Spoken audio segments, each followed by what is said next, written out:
Na ką, ieškosim prabudimo, nušvitimo, šviesos, tiesos, meilės, ramybės su Lina Deva, kuris save pristato kaip sveikatingumo instruktorė, dvasinė mokytoja ir įvairių transformuojančių programų autorė. Aš ją asmeniškai pažįstu tikrai nemažai, labai esu dėkingas, teko dalyvauti ir jos kvėpavimo sesijose. Dar iki šiol, man atrodo, turi jos kristalą. Iš tikrųjų, čia ne bairis, aš nespecialiai pasidėjau, jinai kažkada dalino tos kristalus. Geras, Ir jisai prie stalo ir yra, iš tikrųjų yra būdai tavo, jie puošia mūsų. geras. Ir šitas, Matai, ir kaip šitas. yra, aš kur pakeičiu vietą gyvenamą, išdalinu kristalus.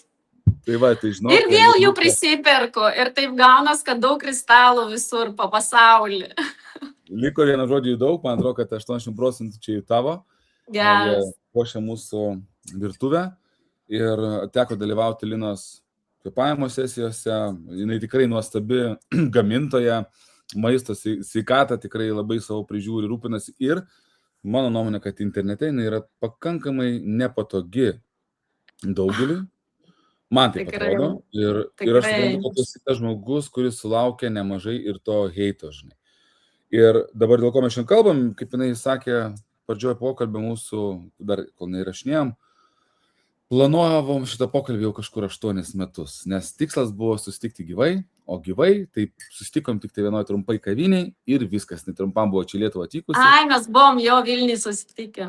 Taip. Ir Lina prakeliavo, pragyveno Maljorkoje, tada šiek tiek pamatė Dubajų ir dabar kažkur Indonezijai. Ar tai yra tiesa? Aha, dabar Džakartai šiuo metu. Ok, kad mūsų O laivas po būtų mėnesio dvasiškesnis- Singapūrė. Žiūrėk, kad mūsų laivas būtų dvasiškesnis, tai šiek tiek pasmilkom. Taip, žinai, iš tikrųjų diskutuoti apie gyvenimą, apie visas gyvenimo sritis, kurios yra, ir dar apipinti kažkokiais energetiniais, dvasiniais dalykais yra įdomu, nes atrodo, kad ir taip su gyvenimu nesusitvarkai kartais, žinai, verslu, ten, pinigais, taip toliau. Man labai įdomu, iš vis, kai tu save pristatai dvasinę mokytoją, nu, kaip tu gali taip pasakyti, nu, kad tu esi tokia, kaip čia taip? Matai, aš vien tik tai dėl to taip sakau, todėl kad mane taip kiti vadina. Aš Ok. niekada nesiekiau savęs taip vadinti. Kai dar mokiausi Klaipėdos universitete, aš įstojau 99 į uosto technologiją, ten sutikau savo vyrą, bet niekada nedirbau palei specialybę, nevaldžiau uosto. Žodžiu, man ten uždarė kelius, sakė, moterų čia nereikia.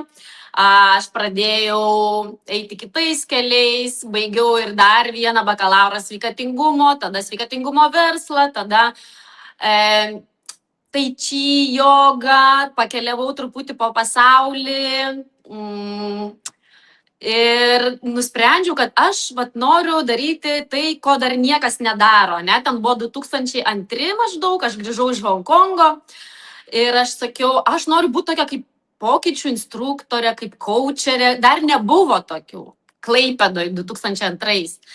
Man pačiai taip dėliojosi galvoj, kas aš čia galėčiau būti, kaip save pavadinti, kur padedu. Ir aš baigiau feng shui mokslus, baigiau astrologijos mokslus. Galvoju, kur tai paimu žmogų ir jam sudėlioju viską, galvoju.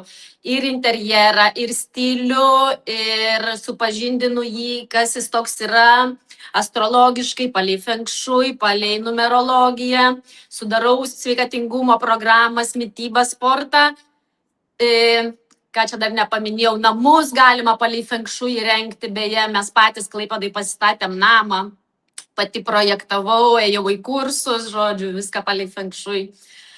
Nu va, tai aš save tada, bet niekada taip garsiai nepasakiau, aš coacherė, aš mokytoja, bet taip per gyvenimą jau žmonėms nuolat padėdama ir ne tai, kad įvardindama tai kaip savo karjerą, profesija, bet kaip mano pomėgis, hobis, kadangi vyras išlaikė visada šeimą, aš galėjau save realizuoti kaip noriu.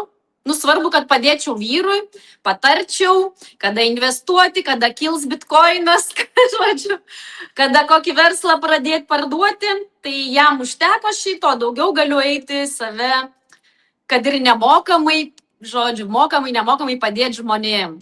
Tai ir mane tiesiog kiti nuolat pasakydavo, čia dvasinė mokytoja. Beje, aš po to 10 metų priklausiau dvasingumo klubui, dvasinio tobulėjimo klubui. Tai praėjau ir rebefingo mokytos, ir hiperaktyvaus kvepavimo, ir įvairiausių dvasinių praktikų, kvepavimą vandenį. Nu, žodžiu, kad galėčiau dar labiau apjungti viską, bet žinai, ką daugiausiai išmokau. Tai vat labiausiai iš tų 10 metų buvimo bendruomenėje išmokau, kaip būti mokytoja. Nes labai mačiau gerai savo mokytojus ir labai gerai mokiaus, kokia nebūti. Ir kokia būti. Tai va, tai tokia visą esu praėjus mokyklą, aišku, toliau vis save tobulinu, mokausi, padedu žmonėm, padariau internetinį puslapį, pradėjau daryti kursus, asmeninės konsultacijas, mėnesinį mentorystę, asmeninės mentorystės. Nu ir dar nesu taip, žinai, nes nevadinu save drąsiai dvasinę mokytoją. Čia tiesiog tada kiti vadina, supratau. Žinai, dar ką pridėti prie tavęs, aš tikrai matydavau, kad tu viską bandai, atrodo viską iš gyvenimo bandai suprasti, žinai, paimdavau praktikų, kurias kažkaip apjungti, bet tu buvai šiek tiek apkūnesnė. Dar vienas yra labai įdomus dalykas, kad po gimdymo, aš kaip suprantu, tavo kūnas smarkiai išsipūtė ir gan ilgai tas svoris laikėsi, ne? Bet žinai, čia nebuvo tik gimdymas, tai man buvo burnout. Kadangi aš dabar suprantu, kad aš turiu ADHD smegenis, jos labai aktyvios, visiškai mėgstu spontaniką, mėgstu iškart veikti, daryti, o ne tik manifestuoti, vizualizuoti. Mėgstu eiti ir daryti, ne? Sugalvojau ir darau. Ir labai daug darbų apsijėmiau vienu momentu. Mes persikraustėm į Vilnių, gimė 3 vaikas, tada su vyru darėm verslą, įrenginėjom ofisą, tada SMK kolegijo jau ten pradėjau, man atrodo. Mokiausi tuo metu dar interjero kursų. Žodžiu, 3 universitetuose studijavau. Darėm socialinės akcijas Vilniuje, valyk vandenį, valyk žemę, šiukšlių rinkimus, vadovavau asociacijai. Žodžiu, buvo burnout ir aš buvau vegetarė. Tai reiškia, nuolat jutau energijos stygį pati ir valgiau. Tai va. Daug valgiai. Ir daug valgiau. Kiek ten tų kilogramų tau teko nusimesti nuo to kūno, kuris dabar yra tave? Tai dabar minus 30, o priaugau 40. Tai va, tai viskas įmanoma. Iš tikrųjų, ir Lina tikrai dalinasi daug įvairiom temom, būtent nuo to svorio, ir aišku, tų politinių tokių neskanių, atrodo, temų, bet jos yra, žinai, gali neigti, žinai, bet jos yra ir jinai... Tai mūsų gyvenimo dalis. Taip, jos yra. Aš anksčiau, žinai, kai bandžiau ieškoti dvasiškumo, tai galvojau visą laiką, kad ypač iki COVID, žinai, kad, neliečia manęs gyvenimas. Jūs ten klyskite savo problemus, aš čia gyvenu savo tokiam fainam burbule. Bet realiai, kai tada, šiek tiek palėtė kiekvieną iš mūsų, žinai, ir pamačiau, geras, čia pasirodo ir infliacija yra, žinai, čia pasirodo ir tas yra, ir to negalima, ir čia dabar tas, ir čia pasirodo ir gali būti ir negeras, jeigu ten nesusileidai skiepo ir taip toliau, ir čia visokių tokių dalykų. Žinai, ir palėtė. Ir aš suprantu, kad tų problemų socialinių yra daugiau ir tu jas lieti. Bet tai kuo daugiau žinosi, tuo turėsi pasirinkimų platesnį tą ratą, daryti sprendimus gyvenime. Žinai, kartais gali va taip matyti ir daryti sprendimus, o gali daugiau matyti. Mums labai aiškiai parodė dėl mokyklų. Mes Maljorkoj prabom 8 metus ir aš jau prašiau po 5 metų vyrui, važiuokim į Balį, važiuokim kažkur kitur, jau man reikia varajėti, aš nebegaliu. Ir, žinai, visada laikė tai, kad reikės mokyklą international. Taip. Ir tada pradedi skaičiuoti, tai nebus tada nei pigiau, nei Maljorkoj, tai kam griauti tą komfortą visą šeimos, vardant tik tai, kad įvairovės turėti. Ir, žinai, ir paskui tik pradėjau domėtis apie visokias mokyklas ir sužinau, kad Dubajui ten 95% mokyklų yra private. Ir kad ten visiems reikia private, nes kurie atvažiuoja, negali eiti į Arabic school. Ir tada sužinau, kad ten kainos yra nuo 400 eurų. Tai reiškia ne tūkstančiais, o pas mus 3 vaikai. Tai iš karto tą pačią dieną vyrui sakau, mes važiuojam į Dubajų. Ir kai pradėjom domėtis dar daugiau mokyklom, atradom American School online. skirta sportininkams, diplomatams, visokiems freelanceriams keliaujantiems. Ir viskas. Ir mes susiruošėm per 3 mėnesius, išsikraustėm ir mes pasakėm, jeigu būtumėm pasidomėję seniau, jau senai būtumėm kelionę ritmų gyvenę. Nežinai, mes kaip ir daugelis su vyru sakėm, vaikai užaugs, tada keliausim. Nes jiems reikia baigti mokyklą, Ir taip gavos, kad per mažai domėjomės. Ir galėjom nelaukti, kol vaikai užaugs, ką dabar ir darom. 1,5 metų jau keliaujam. Vaikai negrįžtų, sakė, ne už ką, į mokyklą sėdėti suolę. Ir tai irgi šiek tiek eina prieš srovę, nes daug kas galvoja, kad į mokyklą reikia eiti. Reikia, kaip į darbą reikia eiti, sunkiai dirbti, teisingai. Nes čia yra dalis mūsų sistemos, jinai kažkaip turi maitintis teisingai. Bet grįžkime dabar šiek tiek tada, jau atrodo dabar jau biškis smegenis išmušinėja, kad keliauja, vaikai mokosi online, žinai, Amerika. Mes dirbam online abu. Taip, investuoja ten, taip toliau, vienu žodžiu, crazy atrodo, ne? Bet dabar grįžti prie to dvasinių mokytojų, ne? Pati sakai, kad supratai, kokie turi būti tie dvasiniai mokytojai, kokie neturi būti. Va, labai įdomu, gal, žinai, druskos biškių, kokie neturėtų būti dvasiniai mokytojai. Kokios tos iliuzijos yra? Pirmiausiai, neturi pririšti prie savęs. Ką man vis laik kartodavo, kad mes čia bendruomenė esam nesekta. Bet realiai visi veiksmai, ką vėliau rodė, kad elgėsi kaip sekta. Tai visų pirma, į seminarus turi eiti tik pas mane, pas kitą mokytoją blogiau. Ne? Mes nesam pasauliečiai, mes esam tokie aukštesni, žinai, už kitus, dvasingesni, mes vegetarai, mes neskriaudžiam gyvūnų ir daugelis kitokių tokių save išaukštinimų kaip mokytojas, pririšimo mokinio, tarsi nueisi pas kitą, jau tu išduodi savo mokytoją. Remti, kad finansiškai turi savo mokytoją, kad būtinai turi būti pinigų suma už praktikas, kad, ir aš, žinai, nepasirašiau iš anksto, neprisirašiau tų punktų. Taip. Bet tiesiog kiekvieną dieną, kai man reikia su kitais žmonėm bendrauti, aš viską turiu savo galvoje, ta prasme, kokia aš noriu būti ir kokia nenoriu būti. Tai pirmiausiai aš visiems žmonėms, su kuriais dirbu, padedu, kurie mano klientai, aš duodu laisvę. Pirmiausiai, nenoriu pririšti. Nėra geriausio mokytojo, nėra geriausios religijos, nėra geriausios praktikos. Žodžiu, neprisirišimas iš vis yra didžiausia vertybė, ko būdai ir trūko iki pilno nušvitimo. Tai yra to neprisirišimo. O tu pati sakei, kad kaip čia, prabudus, prašvitus, ar čia tik tai pabairavai? Ne, tai man atrodo, nušvitimas ir pabudimas, kokias mes turim 2 žodžius lietuvių kalboje, yra skirtingi dalykai. Pabudimą aš vadinu žmonės, kurie pradeda sąmoningai gyventi. Pavyzdžiui, sąmoningas kvėpavimas. Aš pati, kai sužinau, man gal buvo 20. Ir galvoju, wow, aš galiu stebėti savo kvėpavimą. Kaip įkvėpiu, iškvėpiu, kad nebūtų pauzių, kad būtų tolygus. Ir aš tai galiu daryti visą dieną. Tada vėliau galiu stebėti mintis, kurios mintis mano, ne mano, emocijas, kodėl kyla, o kodėl aš dabar taip jau ir taip gaunasi, kai pradedi stebėti save, vėliau pradedi stebėti aplinką, kitus žmonės, kaip tave įtakoja, kaip kas. Tada informaciją pradedi stebėti. Lavini nuojautą, įžvalgą, kas yra tiesa, kas netiesa, neskubi teisti, palieki erdvės nusistovėti, kur buvo tiesa.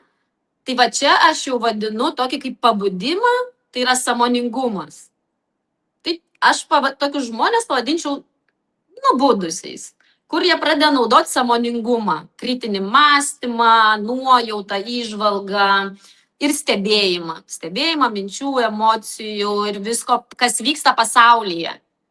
Tai ir nesam atskirti mes vieni nuo kitų ir nuo viso pasaulio ir nuo visatos ir nuo saulės ir nuo planetų.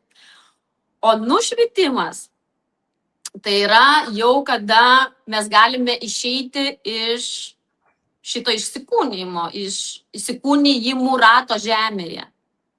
Nes visos sielos, kurios ateina į žemę, jos negali ateiti vieną kartą. Čia yra tokie įstatymai, taisyklės, tokia energetika, kad jeigu nusprendžia siela įsikūnyti žemę, jinai eis visą įsikūnimų ratą. Pirmiausiai ateis kaip kūdikio siela, po to vaikiška, jauna, brandi, tada sena, tada transcendentinė. Rinks tas kaip dorybės. Per visus gyvenimus patirs ir ydas, patirs įvairiausias patirtis, bet esmė surinkti visas dorybės ir tada gali išeiti. Va čia jau yra nušvitimas. Kai surinkai visas dorybės, gali čia nebeįsikūnyti. Ir dažnai ateina tokių, kaip sako, Kristus, Buda, daugybė mokytojų, daugybė. Čia tik tai iš šitų kelių mokytojų religijas padarė, bet yra daugybė, kurie jau galėtų neįsikūnyti, bet įsikūnė, kad kitiems padėti. Tai va čia yra nušvitimas, kada viską jau tu įvaldei. Pažiūrėk, yra žmonių, mes sakom, genijai, žmogus turi daug talentų, gali dirbti bet ką, kur tik jį pastatysi, ten tiks. Bet tai čia tas žmogus, kuris jau labai daug gyvenimų čia buvo žemėje ir yra įvaldęs. Daug gebėjimų, daug profesijų, daug kur pabuvęs ir jis jau yra toks genijus, nes mes viską persinešam iš tikrųjų. Neatsimena žmonės, ne? Gimsta vėl, neatsimena, kas jie tokie. Bet talentai, gebėjimai, visi tie įdirbiai, jie persineša. Turim komentarą. Čia prieš tai uždavinėjo klausimus, kai aš sakiau, noriu pakalbinti šitąsi žmogų. Ir Violė sako, tai, ką vadiname nušvitusiais kabutėse, parašė, greičiau yra augimo spiralė, o ne laiptai į viršų su galutiniu tašku. Man daug kartų, sako, yra tekę praeiti transformaciją, tą aha jausmą, pajausti energetinį pakilėjimą, tarsi dabar jau daug kas paaiškėjo ar nušvito. Paskui, po kurio laiko, pamatau, kad kiek praeini tų nušvitimo pakopų, nemažiau tu dar lauki. Kokia tavo? Yra tie sluoksniai gyvenime. Ir labai buvo įdomu, kai mes su vyru kartu pradėjome eiti dvasinės praktikas, jogos seminarai, įvairiausio dvasinio tobulėjimo seminarai. Mes jautėmės tokie jau nušvitę. Čia mums buvo 25, 6, 7. Jau viskas tobuli, žodžiu, viskas gerai klostos, yra verslas, namai, ten sklypai, bendruomenę kūrėm, kasėm prūdus, darėm. Svarbiausia ir savijauta nuostabinė, tai ką ten mes turim materijoje. Ir savijauta gera, ir viskas tobula, nušvitę, kol negimė vaikai. Žodžiu, gimė vaikai, prasidėjo kitas etapas. Ta prasme, visiškai nebenušvitę mes pasidarėm. Ir pas visus žmonės yra etapai. Ta prasme, kažką išdirbam ir jau atrodo, wow, nebėra su kom dirbti, karmą išsprendėm, viskas gerai klostosi, esam, wow, pakilėti.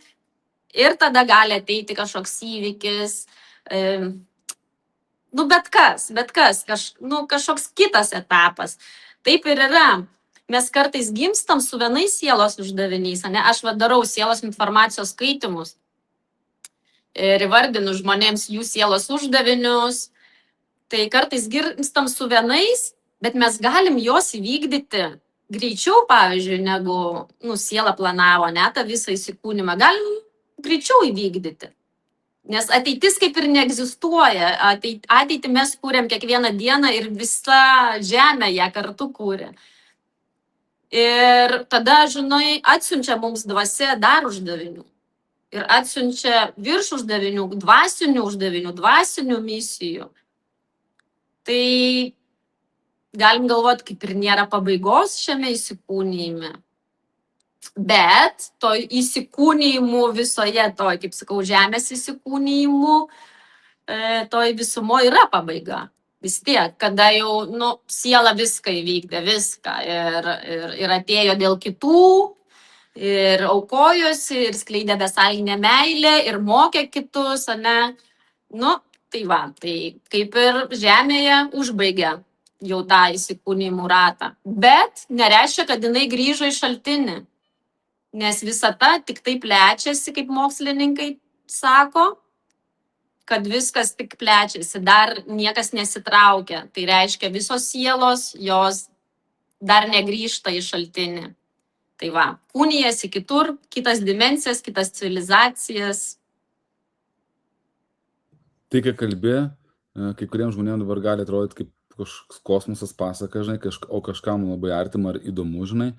Ir tu, kai dalinies savo postais, reelsais, sulauki nemažai to taip vadinamo heito, tos nepykantos, nes ne tik pozityvius komentarus gauni. Kaip tu juos reaguoji, kaip su tuo tvarkaisi? Žinok, man komentarai yra kaip parodimas, apie ką man kalbėti. Jeigu aš negaučiau jokių komentarų, aš nežinočiau, ką man dėti tam Instagrame. Nes pas mane yra spontanika, aš neturiu temų, neturiu marketingo planą, neturiu tikslo surinkti daugiau sekėjų. Neturiu plano, atsikeliu, paskaitau komentarus, gerai, šiandien kalbėsiu apie tai. Tai va, o jeigu rašo neigiamą, tai aš labai dažnai stebiuosi žmonėmis. Ir kartais ir taip dar žmonės pagalvoja, ir tokie dar žmonės gali būti, žinai. Va tai būna, kad aš pasistebiu, bet kad mane paliestų, tai ne, aš žinau, kas aš esu, manęs negali kito žmogaus komentaras kažkur pastatyti kažkokią vietą. Aiškus, aš pergalvoju, ypač ten antakiai tavo, žinai, periškus, aš pergalvoju, ar tikrai, kaip atrodo, gal nevesidažyti, ir vis tiek dažaus, tai dabar vis tiek pasidažiau antakius. Taip. Moteriam reikia kažkiek pasidažyti antakius, o kartais būna, kad ir nukrenta, reikia kažkaip sutarkyti. Gerai, ar matyti nušvitusi žmogų? Ne tą, kaip mes kalbėjai, kur kiekvienas gali, pavadinkim, prašvisti į sąmoningumą kažkokį teisingai, jau gal labiau. Pabusti. Bet va tą, kur mes jau taip mistifikuojam kažkokį ten... Ne. Nematėjai, ne? Aš šiame gyvenime nesutikau nei vieno, kur galvočiau aplamai, kad čia yra jau link nušvitimo jisai, ar mano čia autoritetas. Pavyzdžiui, aš neturiu autoritetų, niekada nesu turėjus. Mano visi kažkokie mokytojai man yra bendražygiai. Prasme, aš matau kaip bendražygius, o tokį ten, ar gyvai, ar kažkur ten social media, ar kažkokiuose mokymuose, aš seku Tony Robbins, pavyzdžiui. Aš negaliu sakyti, kad jisai nušvitęs, jisai turi savo irgi iššūkių, ypač kai jis ten gyvena su 2 moterim, jau čia antra žmona ir dabar jau jos yra 2. Ta prasme, man žmogus turi būti visapusiškas. Ne tai, kad jis tai savo tik srity viską žinotų, bet, kaip ir sakau, visas jau realizavęs dorybės. Tai va. Per praeitus gyvenimus esu sutikusi tokių, ta prasme, kai keliauju į praeities įsikūnijimus, esu sutikus tokių mokytojų, šiame gyvenime nesu dar tokių, kur pagalvočiau, wow, jau jisai link nušvitimo ribos. Ne. Jeigu esat nušvitę, parašykit, Linai. Susipažinsim.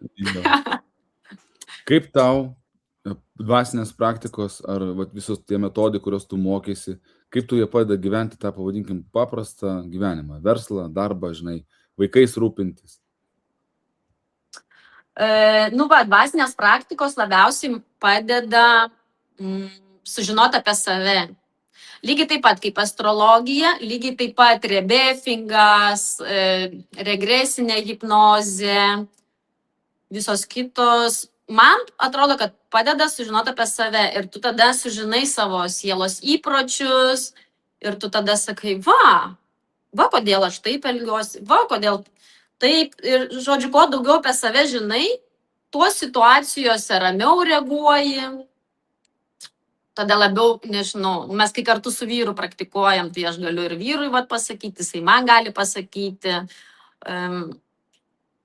Nu ir tai persineša, aiškus, į mūsų bendrą erdvę. Jeigu esam ramybėj, tai ir vaikai ramus, ne? Jeigu esam ramybėj, harmonijoje, o ne strese, tai ir sprendimus priemam geresnius, ir verslui, ir namams, ir sekančiai kelioniai, ir viskam.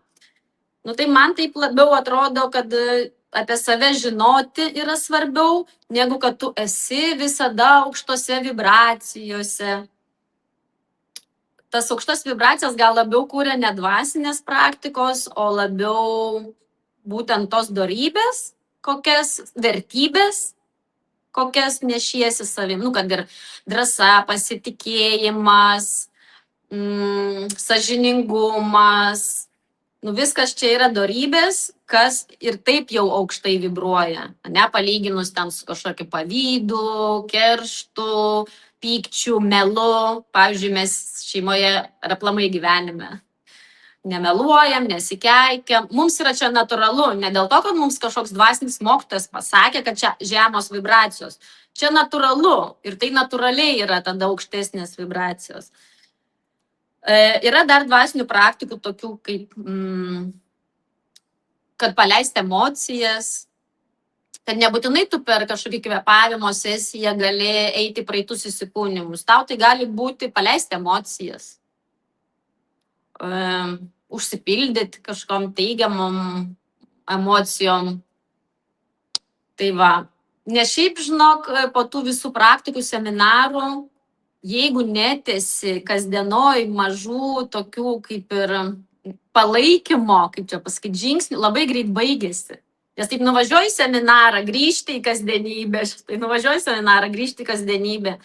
Ta būsena tokia, wow, labai greit išsimuša. Atsimenu, mums būdavo, nuvažiuojam į vasaros stovyklą, mūsų mokytojai organizuodavo, ten neatsimenu, savaitę, pavyzdžiui.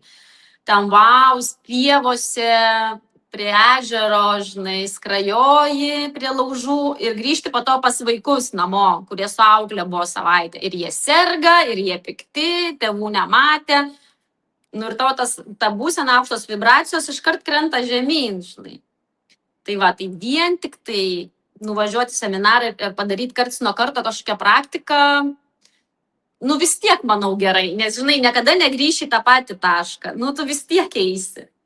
Bet geriausia į kasdieną įtraukti hipnozę, meditaciją, nu, o svarbiausia iš vis yra sveikas gyvenimo būdas, mityba, sportas, vandens procedūros, masažai, poilsis.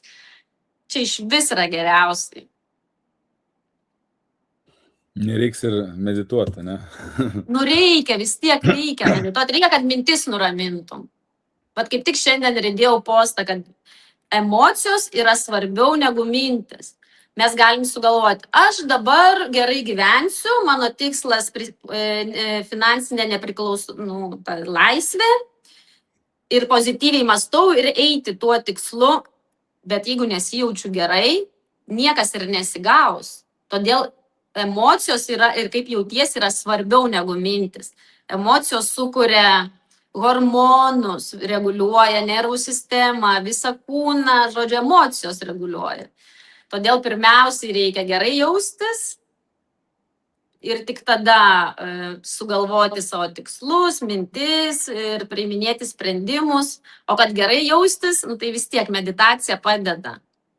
Ta ramybė pasiekti, per meditaciją jau gali vizualizuoti, kad jau tu turi finansinę tą laisvę.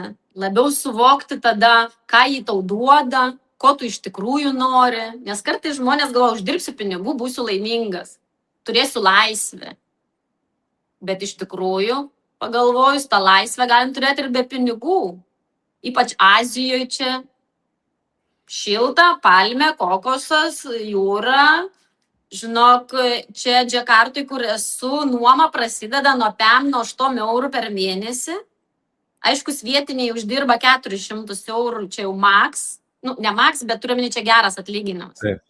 Tai mums europiečiams tai reikia 100 eurų būstui. jau tu gali būti laimingas. Tai reikia įsivardinti, žodžiu, ko tu iš tikrųjų nori ir meditacija tikrai padeda. Nu, Turim fainų tos vien tikslų. blokus nuimti, nes turbūt 80% minčių yra ne mūsų. Yra aplinkos, tėvų, ką iš social medijos pamatėm ir taip toliau. O mūsų kokios yra mintis, nu tai hipnozė, meditacija, kvėpavimas, kasdien padeda išsigryninti, nes gali ir per dieną mums prilipti kitų žmonių minčių. Net nepasakius, o būnant tarp tokių žmonių, mes galim perimti tas programas. Atsakysim Kristinos klausimą, dabar paskui tęsim toliau. Sako, ar bandėjai pakelti vibracijas per kūrybą, piešimą, pavyzdžiui, dar kažką? Nu, va, man kūryba tai yra iš viskas diena. Labai mėgstu ir gėlės dėlioti, mėgstu ir maistą gaminti ir gražiai patiekti šeimynai ir įvairiausią maistą sveiką, gražų. Piešti mėgstu, tapyti. Tiesiog nesu baigusi nieko, bet Tai tapau. bandė. Žodžiu, ir namus įrenginėjau, va dabar mes čia atsikraustėm ir pradėjau įrenginėti šitos namus, nes mes dabar pabūsim Indonezijoje metus, taip nusprendėm. Ir žodžiu, tai dar niekam nesakiau. Tai niekas ir nežino, aš neišduos tikrai.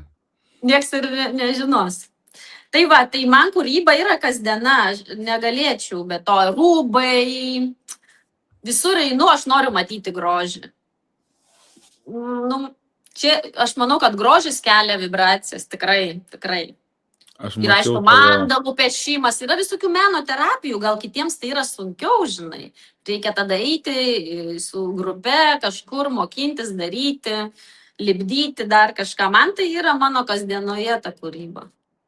Aš mačiau, kaip tu senus baldus prikelinėjai ten dažiai, Tai žinai, tavo maistą suragavęs, nuostabų skanų ir tokį tikrai, žinai, šviežią.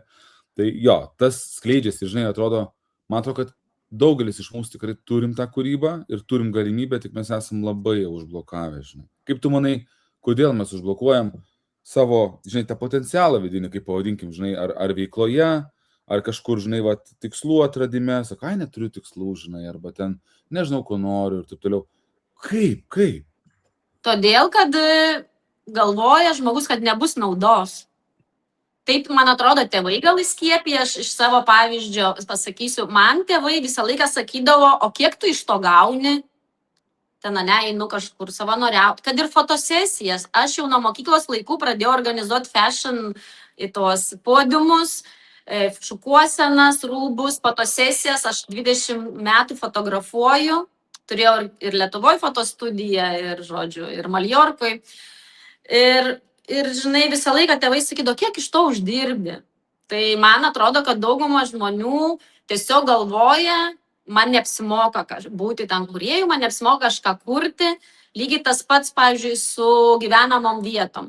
Mes Lietuvoje pardavėm savo ir daugiau niekada niekur nepirkom, visur nuomavomės. Visur, kur keliavom, visur nuomavomės, bet aš visur nuomodaus tuščią butą, nes aš noriu pati rengti.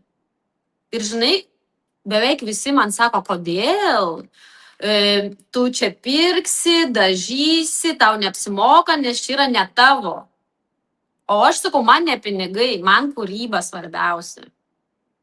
Tai va, tai aš manau, kad daugelis tiesiog nuo proto galvoja, kad čia neapsimoka, čia nelogiška. Ir dėl to neskiria tam laiko.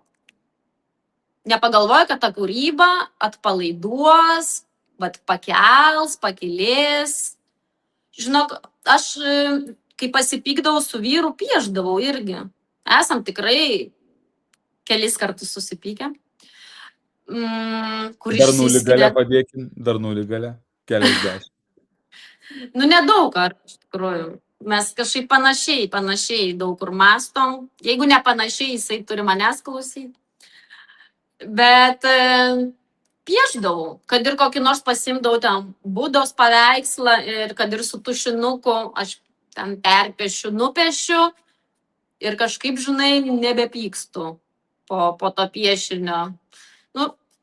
arba einu tada indus plauti ir tvarkytis, kad išleisti tą emociją, nes labai nemėgstu apsivardžiuoti, kažkaip išvadinti, ar kad mane išvadintų, nes man tada atrodo, ne.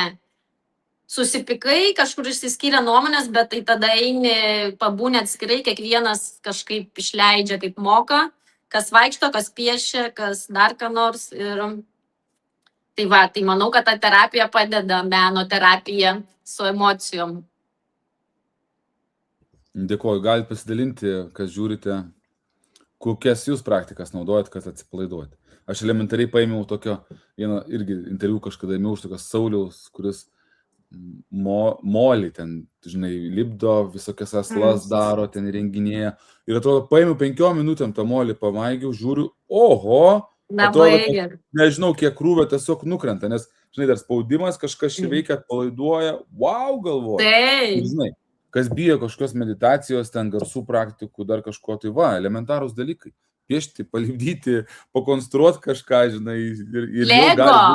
Man patikdavo su vaikais Lego, puzlė. Fainiai. Jo, atrodo, paprasti tokie dalykai, žinai, labai žemiški. Bet čia ir yra dvasingumas. Ne kažkoks aš čia tik medituoju oloje, žinai, bet kur tu kasdienoje būni geroj būsenoj, būni tokioj besaliniai meiliai, ramybei, pilnatvei, o tam, nereikia pinigų. Tam tu gali tiesiog paleisti blogas emocijas, užsiimti kūrybą, būti gamtoje, vaikščiant basom ir valgyti pirštais, ir jau tu gali būti dvasingas. Aš taip galvoju, tau nebūtina mėsos atsisakyti, nebūtina ten atsisakyti papuošalų, pinigų, kad būti dvasingas. Kiek laiko praleidi tose, pavadinkim, pozityviose energijose, arba čia, nežinau, kaip čia pavadinti, ramybę, žinai, laimę, meilę, ir tebūnie, išmuša kažkas, ar kažkas susikaupia, yra, pavadinkim, tai, ką mes vadinam, neigiamom energijom. Tebūnie, kažkas sako, čia tas pats, bet nesvarbu, žinai. Mes suprantam, gerai jaučiuosi, blogai jaučiuosi, buitiškai pasako, paprastai. Mane išmuša. Išmuša vaikai, žinok. Pas mane jie tokie aktyvūs, žodžiu, kaip ir aš. Ir tokie visi, jie konkuruoja visi tarpusavį, tokie egoistai geri, visi pas mus čia šeimoje vadovai. Ir yra žmonių, mamų, kurios sako, aš atsipalaiduoju su vaikais, man nesvarbu, ką jie veikia, kad ir apsivertę. Turiu tokią draugę. Man sako, svarbu, kad mes kartu ir aš ramybėje, pas mane priešingai. Aš jeigu matau betvarkę, kad jie mušasi, nes pas jos yra tik tarpas metai ir 2 metai, tokie vos nepametinukai, tai jie konkuruoja, mušasi, aišku, apsiverčia. Mane šitas išmuša. Aš labai mėgstu tvarką. Labai. Ta prasme. Tai tenka tada daug piešti, ne? Ne, tenka tvarkytis. Vyras sako, netvarkyk, jie vis tiek susitvarkys kažkada. Štai. Ir, pavyzdžiui, būna, aš ten irgi medituoju, meditaciją rašinėju, ar turiu konsultaciją ir man šaukia, mama, nebėra šakučių švarių, išplauk. Tai aiškus, kad išmuša iš mano meditacijos, žinai, tada... Va taip, bet tai čia viskas yra gyvenimiška ir iš vis pyktis, man yra tokia emocija, kuri varo į priekį. Jeigu man kažkas pasako, kad aš negaliu kažko, aš specialiai darau. Prasme, mane pyktis varo į priekį. Aš tada noriu pakeisti sistemą, būna mane irgi sunervina kažkokios taisyklės. Kaip ir čia Indonezijoje, pavyzdžiui, moterų ir vyrų pirtis yra atskiros ir negali eiti kartu. Tai aiškus, aš labai susinervinau ir ten su ta viso managementu kovojau ir ten, žodžiu, jiems aiškinu, kaip turi būti. Ir, yra aišku situacijų, bet čia yra normalu. Nenormalu yra nuolat gyventi kažkokioj tai emocijai blogoj, įdoj, kerštavime, ten pavyde. Aš, pavyzdžiui, nejaučiu niekam pavydo niekada. Ir man dažnai gaunu žinučių, kad tau pavydžiu tokio gyvenimo, to, ano. Man atrodo, kad kiekvienas žmogus gali viską. Jeigu turi sveikatą, realiai gali viską. O sveikatą turėti irgi gali, nebent ten tu esi įgimtas kažkoks, luošas, nežinau. Ir tai mes turim pavyzdžių pasaulyje, kur ir be galūnų žmonės viską pasiekė. Ta prasme, aš manau, kad ir sveikatą gali pasidaryti, ir kai turi sveikatą, viską gali pasidaryti. O kad pažiūrėti ką nors ir pasakyti, aš jam pavydžiu, kad ten gyvena kažkur, kad turi kažką, tada aš nežinau, kiek jam tas kainuoja. Aš nežinau, kaip jis jaučiasi. Gal tas žmogus viduj nelaimingas, nors turi ten jachtą, namą, keliauja, atrodo laisvo laiko, ale irgi turi. Negaliu pavydėti, nes nežinau, kiek jam tai kainavo ir kaip jis jaučiasi. Tai va, o daugiau tai, man atrodo, yra viskas įmanoma. Man būna, sako, kaip tavo vyras reaguoja į tavo aprangą Instagrame, kaip tavo vyras reaguoja, kad tu čia esi tokia dvasinė mokytoja, ar dar kaip nors. Tai jeigu mano vyras blogai reaguotų, aš keiščiau vyrą. Arba jeigu vyras nenori keliauti, keliauju viena. Ir taip toliau. Man atrodo, kad mes viską galim. Taško smegenis jaučiu kai kam. Jėga. Tikrai jėga. Žinai, kadangi tu minėjai, kad vienas svarbiausių dalykų yra sveikata ir mityba, sveikas gyvenimas. Ir tave turbūt daug kas ir žinojo, kas sekė. Galit pasiekti Lina Deva Facebook'e, Instagram'e. Lina Deva Well. Ja, tai susiras tikrai, man atrodo, vedus panašią, bent jau suras. Tai tu daug dalinaisi įvairiais mitybos, ten, žinai, planais, ten pradžią aš atsimenu, ten dalinais kažko, žinai, ten maistų ir taip toliau, ir judesiais įvairiais, ten, žinai, kad kūnų rūpinti, žinai. Kaip tu pati bandai palaikyti tą sveiką gyvenimą, žinai? Gal galim pradėti nuo to, ko reikėtų vengti, kad mes jau pradžiai bent jau nesušikinėtume savo sveikatos, savo kūno. Tai alkoholio aš atsisakiau, kai su pirmu nėštumu daugiau negrįžau. Geriausias sprendimas. Nes kartais žmogus nežino, kaip jis gali gerai jaustis. Neturi su kuom palyginti, nebeatsimena. Tada nemiego naktų irgi tikrai esu turėjus. Ta prasme, negalėjau, kai turėjau, sakiau, burnout, aš realiai beveik nemegodavau. Kai buvo visi 3 mažiukai vaikai ir tiek daug darbų, žinok, nemegodavau paromis. Ir kaip aš ten bekeičiau kažką gyvenime, kol neišsimegojau, nieks nesikeitė. Todėl manau, kad miegas antroje vietoje. Narkotikai, ten alkoholis, viskas, aš rūkymas prie vieno priskiriu. Tada miegas, ir paskui maistas. Žinai, mano uošvienė vienąkart pasakė, maistas nieko neįtakoja. Aš negaliu pamiršti šito. Kad dar yra žmonių, kurie taip galvoja. Ta prasme, mes ir esam tai, ką valgom. Negali būti kitaip.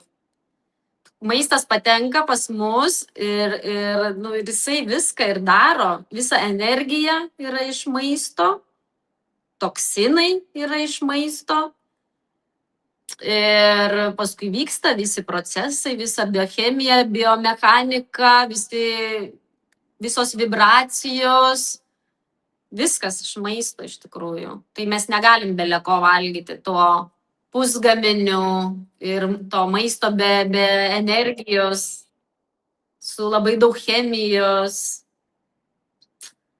Tai va, ir negalim būti ilgai vegetarai, nes mano pati praktika parodė. 10-15 metų yra limitas, kai mes turim visas atsargas. Pradžioj gali atrodyti, wow, oda pradėjo švitėti, tas anas, nes pakeitė viską, pakeitė šokas organizmui. Bet atsargų mes turim 10-15 metų. Paskui vis tiek mums reikia tų baltymų, žodžiu, kur iš augalinių niekaip nesurenki baltymų. Baltymai mūsų statybinė medžiaga ląstelėms, raumenims. O raumenys yra kamieninės ląstelės. Visas mūsų, nu, žodžiu, jaunystė yra baltymuose, galim sakyti. Tai va, nu ir judėjimas. Irgi, aš kaip dabar žiūriu Azijoje, nu kokie žmonės gyvybingi, kūdi ir sveiki, labai daug juda. Jau mes vakarų pasaulį tokie, žinai, visur su mašina, viską patogiai. Iš tikrųjų, reikia ir lipti laiptais, ir važiuoti dviračiu, ir plaukti, ir žaisti kažkokius smagius žaidimus. Tai ten padelį, tenisą.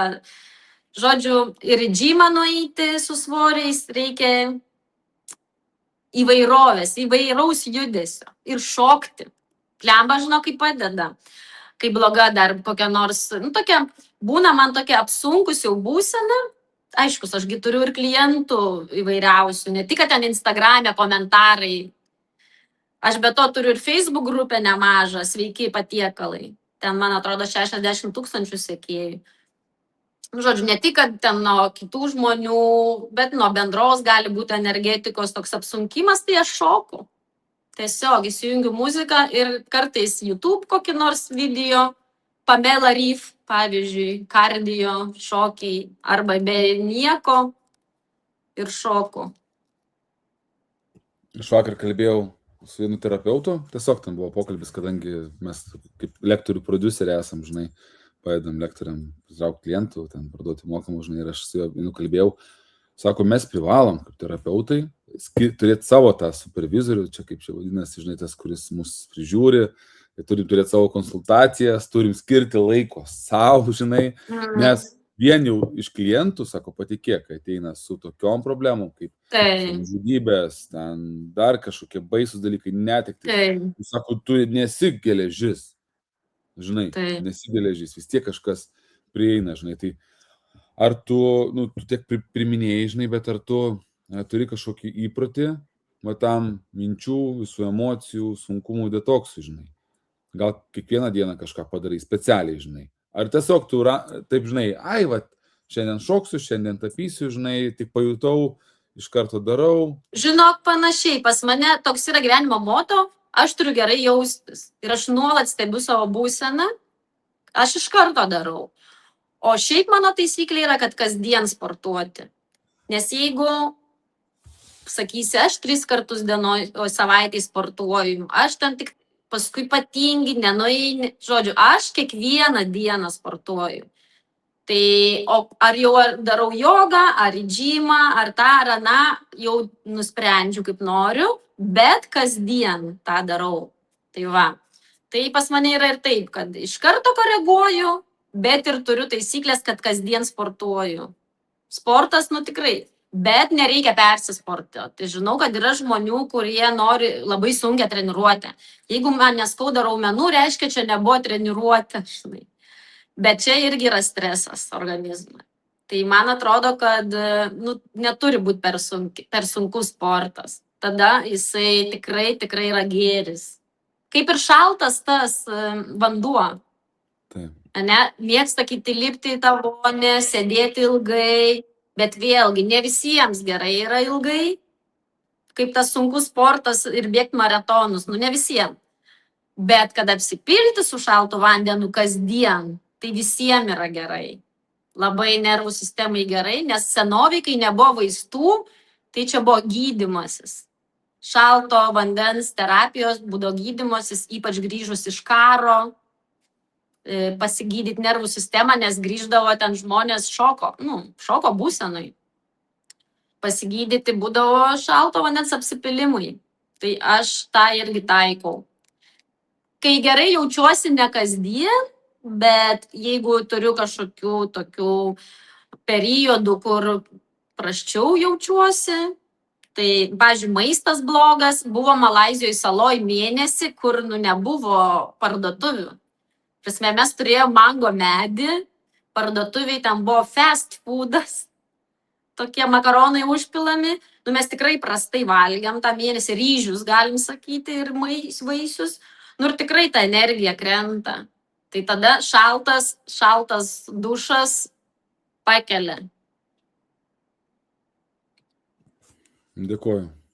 Nu tai, žinai, bus vienas klausimas dar ir tada pažiūrėsim, gal dar kažko norėsi papildyti, gal kažką galvoji, mąstėjai, žinai, norėjai pasidalinti. Kur tave galima sekti? Tai Instagramą aš mėgstu pati, tada man viskas atsikartoja Facebook'e, tos pačios story ir postai. Tai va, o dar sakau, aš turiu grinai sveikų patiekalų Facebook'e. Kam įdomu vien tik patiekalai. Bet žiūriu, kad ten žmonėm įdomu, kai aš desertą įdedu. Sveiką desertą, tada įdomiausiai. O kai šiaip tam patiekalas nelabai įdomu. Norim. Jo, tai Būt sveiki. Facebook'e pagrindė. Ir Facebook'e yra ir mano puslapis nurodytas, kur yra Tai mano suprask. paketai. Perduokit Linai linkėjimų, kai nukeliausit kartu, sakykit, va, čia mačiau istoriją. Taip pat kviečiam spausti patiktuką. Ir žinai, atrodo iš vienos pusės taip, tu sukūrei tą gyvenimą, žinai, tu turi jėgos kurti, galvoti, ten keliauti. O gal kažkiek atrodo kažkam, kad ir sėkmės nusišypsojo, tebūnie, ne, visaip galima galvoti, Jo, jo. sunkiai mąstyti. Man sako, kad pasisekė su vyru. Nu, tai gali būti, niekas nežino, žinai, čia iš tikrųjų kiekvienas savo. Tau pasisekė, kitai gal būtų blogai su juo, ir taip toliau, čia niekad nežinos teisingai. Svarbiausia, kad surastum savo pusę, žinai, bet kaip, vat pabaigai, kaip būti toj savo gyvenimo kūrėjo pozicijai, o ne aukos pozicijai? Nu, tai pirmiausia reikia pastebėti, ar tu nesi aukos pozicijai. Nes aukos pozicija realiai vibruoja labai labai žemai. Nu, kaip depresija jau veda, aš sakyčiau, į depresiją. Tokia, kur aš esu nuskriaustas, tai jau iš karto tada nieko pakeisti negaliu. Ir pati tokia kaip susitraukęs žmogus, tai tada jis nenori nei išsitiesti, nei šokti, nei eiti. Nu, aš pati žinau, aš patyriau tą, kai sakiau burnout. Realiai jau mane kai kur kviesdavo, tai aš norėdavau tik ant sofos likti. Ir tikrai buvau tokia kaip nuskriausta, čia vaikai nemiega, mama nepadeda, žinai. Bet reikia suvokti, kad niekas nepadės, realiai niekam tu nerūpi ir niekam tu neišskirtinis, žmonių pasaulyje labai daug. Visi yra savo išskirtiniai ir visi turi patys ir viską daryti ir kabintis. Tai realiai tą, kai suvoki, kad nebelaukti iš aplinkos. Kur tau kažkas pastumės, duos, padės, atsiprašys, ten, nežinau, padovanos ar motyvuos. Ne, reikia suvokti, kad ar pagydys, kiti žmonėsgi serga ir susireikšmina, aš turiu tokią ligą, aš negaliu, pas mane yra tokių klientų, kur sako, nu ne, aš tai negaliu, tai, nes aš turiu ten, aš ligonis, žinai. Tai nieks nepagydys, nieks nepadės, nieks nenuves, nieks nepadarys. Va tą, kai suvoki, kad pats turi kapanotis ir su kiekvienu žingsniu atsiranda pasitikėjimo dar daugiau. Žiūrėk, aš padariau, aš numečiau svorio, aš suradau darbą, aš baigiau dar vienus mokymus ir niekad nevėlu. Vis niekad nevėlu. Ir žinokit, dar rekomenduoju nešvęsti gimtadienių ir neskaičiuoti metų. Ta prasme, o kas pasakė, kiek mes turim gyventi, kaip mes turim atrodyti, kaip turim rengtis, ar jau galim mokytis, ar galim tą dirbti, ar galim keisti profesiją? Ne. Nieks mums nepareguliuos, žodžiu. Neskaičiuokim metų ir kiekvieną dieną darykim, ką norim. Kurkim, nesvarbu, kad neapsimoka, o niekada nežinom iš tikrųjų, kas iš to gausis. Paskui pradeda ir iš tavo tos kūrybos ir hobio ateiti finansai. Pavyzdžiui, kaip su transformaciniais kursais. Tai man pradėjo sakyti sekėjos, daryk. Aš juk negalvojau, kaip man kokį planą padaryti, kiek uždirbsiu ten iš to. Negalvojau. Manęs pradėjo prašyti ir aš pradėjau sakyti, nu tai gerai, pabandom, iš pradžių po 20 eurų, po to po 40 eurų. Žiūriu, kad vis tiek, sako žmonės, kad ir po 100 mokėtų už tą mano kursą. Ir darau tai, kas patinka, tai visiems taip gali gautis iš tikrųjų. Pirma daryti, kas patinka, iš savęs, iš kūrybos ir paskui pareina atlygis. Dėkoju. Ką tik kalbėjom su Lina. Lina Deva Well, kaip reikėtų tarti teisingai. Sekite ją Instagrame, Facebook'e, jeigu norite. Nenorit, nesekite, irgi labai gerai. Kaip tiesiog kiekvienas ieško savo mokytojo, savo įkvėpimo. Man atrodo, kad šiandien tikrai labai įkvėpiantis pokalbis. Ačiū už patiktukus ir geros jums gyvenimo transformacijos į pozityvę pusę. Ačiū labai. Saulius Bagdonas, 1000 istorijų ir Lina Deva Well. Iki. Ačiū. Gerai, iki.